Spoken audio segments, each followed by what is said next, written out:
my mom had 5 kids. I don't know how in the world she ever raised us. I don't. They had nothing. On 90th in Portland, the Frenchroux family had a huge potato field, okay? And they would go through and pick the big potatoes. Well, all the little ones were left in the field. And my grandma Heitzman would take us 3 boys, and we'd go over there and pick them little ones up. But in our basement, we always had, every year, a pile of potatoes.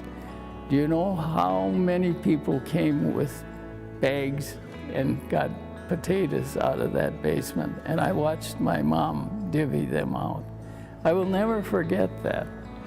He would get clothing.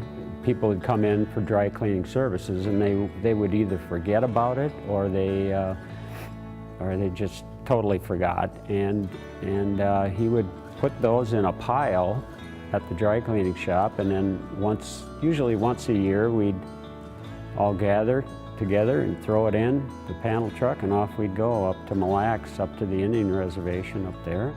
I used to take that stuff that people hadn't picked up, and I took it up to the Little Flower Indian Mission on Mille Lacs Lakes. There was a nun there that had a little church there, and we went up there many times, yeah, with a whole truckload. We always came in unannounced. The chapel, of course, was always open up there, so we'd just drive up, drop it on the pews, and leave. There was one time, and this is unbelievable. There was one time I backed in up there, and right on the back end of that panel truck, I had a crib.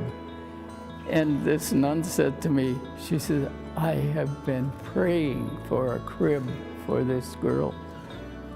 Think about that.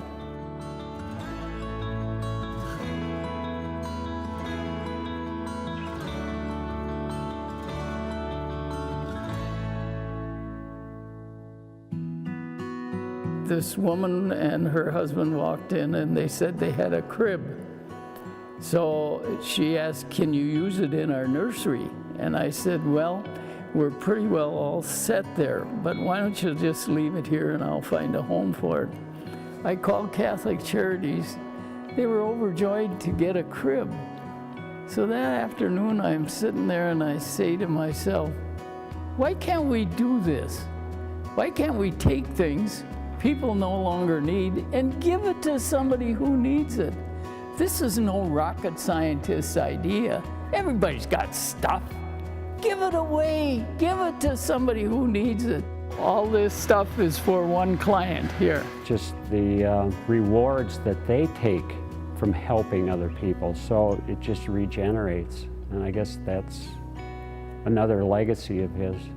When I think back of all the things that my mom and dad went through to raise us, and I look at the people that come through our doors at Bridging, and I know what they're going through.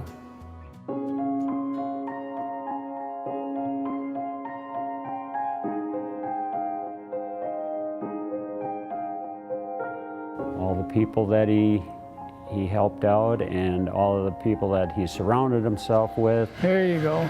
And we just knew it wasn't going to quit. You know, this was his passion, and he was going to drive for it and do whatever he needed to do to help these people. When I lay down at night, my last prayer is always for anyone who in any way, shape, or form has helped Bridging to be what it is today. I ask God to shower His choicest blessings on each one of them.